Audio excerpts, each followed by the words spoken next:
ಕಾಂಗ್ರೆಸ್ಸಿನ ಶಾಸಕಾಂಗ ಪಕ್ಷದ ಸಭೆಯಲ್ಲಿ ಗ್ಯಾರಂಟಿ ಯೋಜನೆ ಬಗ್ಗೆ ಅಪಸ್ವರ ಬಂದಿದೆ ಅನ್ನುವಂಥದ್ದನ್ನು ನಾನು ಮಾಧ್ಯಮಗಳ ಮುಖಾಂತರ ಕೇಳಲ್ಪಟ್ಟೆ.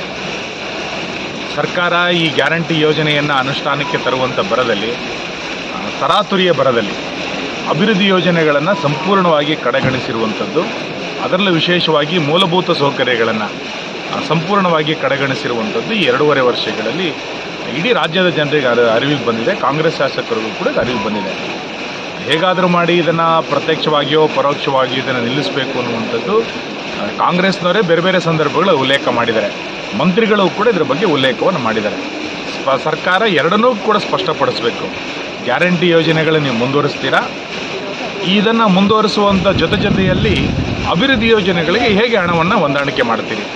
ಅಭಿವೃದ್ಧಿಯನ್ನು ಮಾಡಲಿಕ್ಕೆ ಸಾಧ್ಯ ಇಲ್ಲದೆ ಮೂಲಭೂತ ಸೌಕರ್ಯಗಳನ್ನು ವಿಧಾನಸಭಾ ಕ್ಷೇತ್ರಗಳಿಗೆ ಕೊಡದಲೆ ನೀವು ಬರೀ ಗ್ಯಾರಂಟಿ ಯೋಜನೆಗಳನ್ನು ಹೇಳ್ತಾ ಹೋದರೆ ಅಭಿವೃದ್ಧಿಯನ್ನು ರಾಜ್ಯ ಕಾಣಲಿಕ್ಕೆ ಸಾಧ್ಯ ಇಲ್ಲ.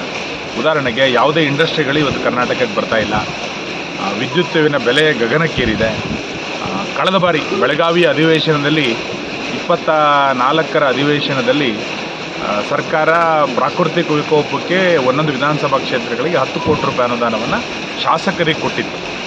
ಇವತ್ತಿನ ತನಕ ₹1 ಹಣ ಬಿಡುಗಡೆ ಆಗಲಿಲ್ಲ. 24ರ ನವೆಂಬರ್ ಡಿಸೆಂಬರ್ನಲ್ಲಿ ನಡೆದಂಥ ಬೆಳಗಾವಿ ಅಧಿವೇಶನದಲ್ಲಿ ಮುಖ್ಯಮಂತ್ರಿಗಳಿಗೆ ಘೋಷಣೆ ಮಾಡಿದ್ರು.